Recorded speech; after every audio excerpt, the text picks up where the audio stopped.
Good morning, good evening, good afternoon. I hope wherever you are, I hope you're having an amazing day. It is Wednesday, May 1st, 2013. I had to figure out what day it was. I knew it was May 1st, but I forgot what. I forgot it was Wednesday.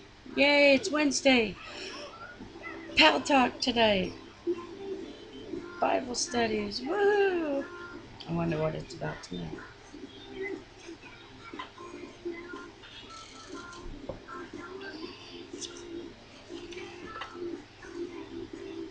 Oh, can't wait.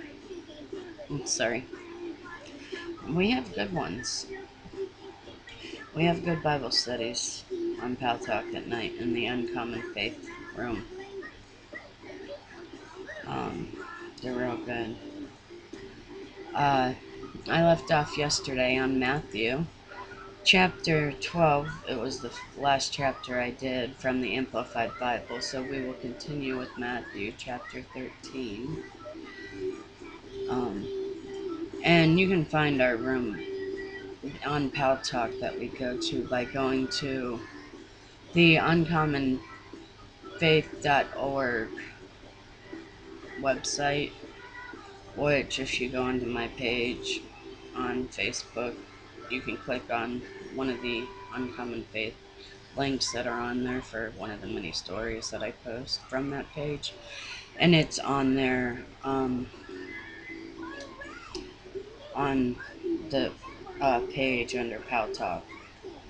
It's on the left side. So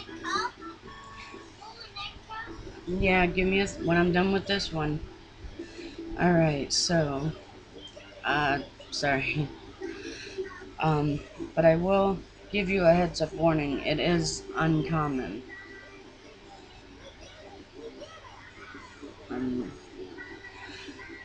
The same day Jesus went out of the house and was sitting beside the sea.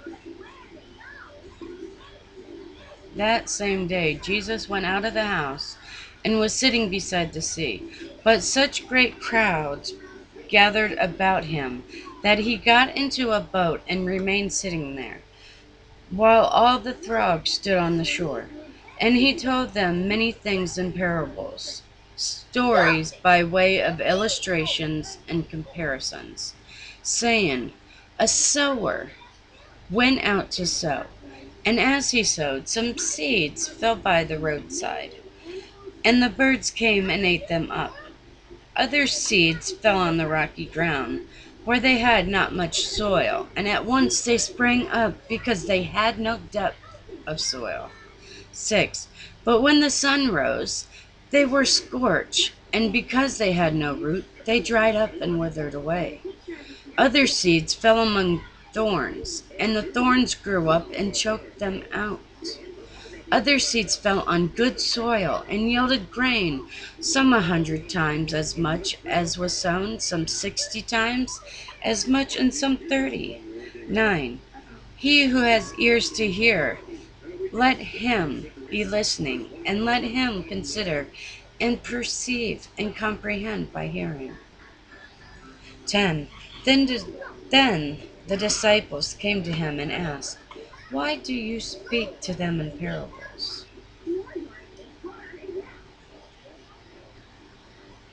Because he talked to them just like we talk to each other normally. And they were curious. You speak to us like normal. Why do you speak to them in parables? 11. And he replied to them, To you it has been given to know the secrets and mysteries of the kingdom of heaven, but to them it has not been given. For whoever has spiritual knowledge, to him will more be given, and he will be furnished richly, so that he will have abundance. But from him who has not, even what he has will be taken away. 13.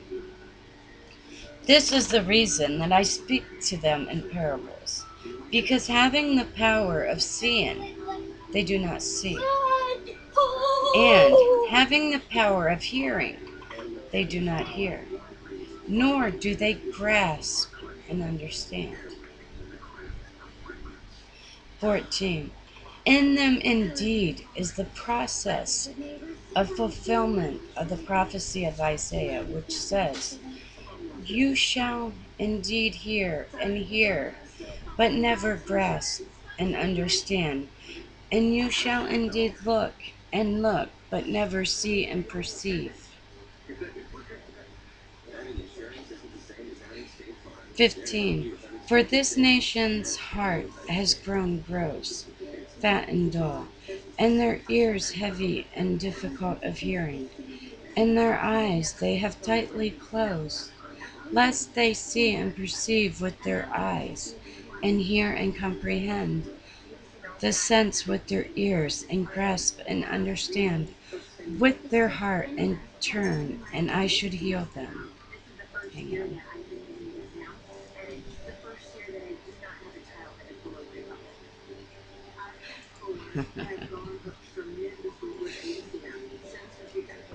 All right. All right, I want to read that. 15.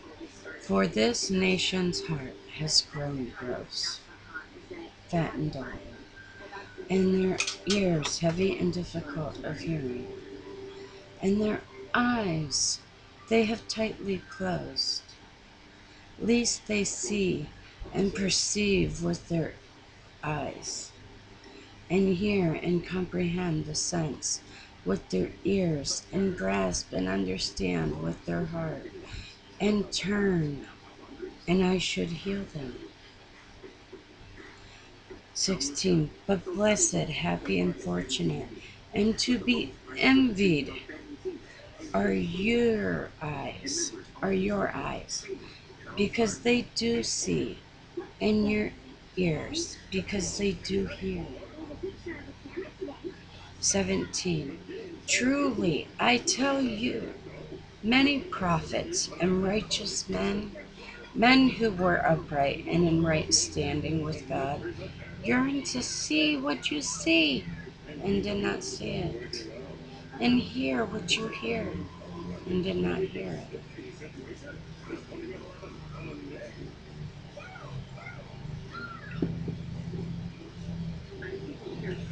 Listen then to the meaning of the parable of the sower. And honestly, for the first time, I've understood it in different meanings up until now, but I think I fully understand it. And on every level that I have understood it up to this point, it has opened a different door to me. And now, with everything, within the past couple of days, that I have, the doors that have opened with understanding, and that, and now reading this verse again, and because this is one of my favorite parables that he has told them. And on every time I read it or hear it, I get a new intense meaning to it. And the meaning that I got this time,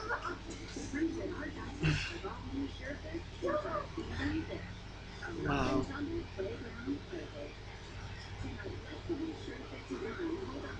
Wow. 19. While anyone is hearing the word of the kingdom and does not grasp and comprehend it, the evil one comes and snatches away what was sown in his heart. This is what was sown along the roadside. As for what was sown on the thin, rocky soil, this is he who hears the word and at once welcomes and accepts it with joy. Hallelujah, praise the Lord. 21. Yet it has no real root in him, but is temporary, inconsistent, lasts but a little while. And when afflictions or troubles or persecution comes on account of the word, at once he is troubled, he is caused to stumble, he is repelled and begins to distrust and desert him whom he ought to trust and obey, and he falls away. 22. As for what was sown among thorns, this is he who hears the word, but the cares of the world and the pleasures of the delight in glamour and deceitfulness of riches choke and suffocate the word, and it yields no fruit. 23. As for what was sown on good soil, this is he who hears the word and grasps and comprehends it. He indeed bears fruit and yields it one case 100 times as much as was sown, and another 60 times as much, and another 30. Another parable he set forth before them, saying, the kingdom of heaven is like a man who sowed good seed in his field. But while he was sleeping, his enemy came and sowed also darnel, weeds resembling wheat, among the wheat, and went on his way. 26. So when the plant sprouted and formed grain, the darnel, weeds, appeared also. 27. And the servants of the owner came to him and said, Sir, did you not sow good seed in your field? Then how does it have darnel shoots in it? 28. He replied to them, an enemy has done this. The servant said to him, then do you want us to go and weed them out? But he said, no, lest in gathering the wild weeds, the wild. 29. But he said, no, lest in gathering the wild weeds resembling wheat, you root up the true wheat along with it. 30. Let them grow together until the harvest. And at harvest time I will say to the reapers, gather the darnel first and bind it in bundles to be burned, but gather the wheat into my granary. 31. Another story, by the way of comparison, he set forth before them, saying, the kingdom of heaven is like a grain of mustard seed, which a man took and sowed in his field. Of all the seed it is the smallest, but when it has grown, it is the largest of the garden herbs, and becomes a tree, so that the birds of the air come and find shelter in its branches. 33. He told them another parable. The kingdom of heaven is like leaven, sourdough, which a woman took and covered over in 3 measures of meal or flour, till all of it was leavened. These things all taken together, Jesus said to the crowd in parables. Indeed, without a parable, he said nothing to them. This was in fulfillment of what was spoken by the prophets. I will open my mouth in parables. I will utter things that have been hidden since the foundation of the world. Then he left the throgs and went into the house, and his disciples came to him, saying, explain to us the parable of the darnel in the fields. He answered, he who sows the good seed is the Son of Man. The field is the world, and the good seed means the children of the kingdom. The darnel is the children of the evil one, and the enemy who sowed it is the devil. The harvest is the close and the consumption of the age, and the reapers are the angels. Just as the darnel weeds resembled wheat is gathered and burned with fire, so it will be at the close of the age. The Son of Man will send forth his angels, and they will gather out of his kingdom all causes of offense, persons by whom others are drawn into error or sin, and all who do iniquity and act wickedly. 42. And will cast them into the furnace of fire. There will be weeping and wailing and grinding of teeth. 43. Then will the righteous, those who are upright and in right standing with God, shine forth like the sun in the kingdom of their Father. Let him who has ears to hear be listening, and let him consider and perceive and understand by hearing. Do you understand? The kingdom of heaven is like something precious buried in a field, which a man found and hid again. Then in his joy he goes and sells all he has and buys that field. Again, the kingdom of heaven is like a man who is a dealer in search of fine and precious pearls.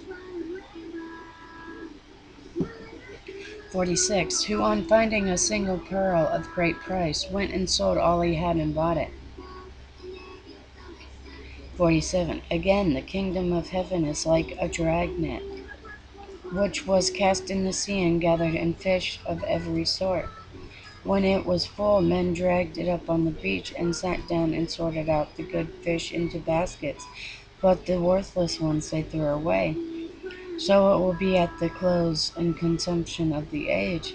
The angels will go forth and separate the wicked from the righteous, those who are upright and standing and in right standing with God, and cast them, the wicked, into the furnace of fire.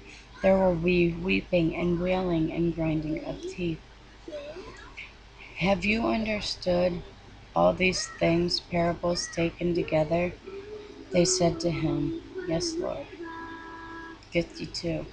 He said to them, Therefore, every teacher and interpreter of the sacred writings who have been instructed about and trained for the kingdom of heaven, and has become a disciple, is like a householder who brings forth out of his storehouse treasures that is new and treasure that is old, the fresh as well as the familiar. When Jesus had finished these parables, these comparisons, he left there. And 54. And coming to his own country, Nazareth, he taught in their synagogues, so that they were among with bewildered wondered, and said, Where did this man get this wisdom and these miraculous powers? 55. Is not this the carpenter's son? Is not his mother called Mary? And are not his brother James and Joseph and Simon and Judas? 56. And do not all his sisters live here among us? Where then did this man get all this? 57. And they took offense at him. They were repelled and hindered from the acknowledging his authority and caused to stumble. But Jesus said to them, A prophet is not without honor except in his own country and his own house. 58. And he did not do many works of power there, because of their unbelief, their lack of faith in the divine mission of Jesus. And that concludes Matthew chapter 13. All right, my brothers and sisters, peace be in you. May God bless you.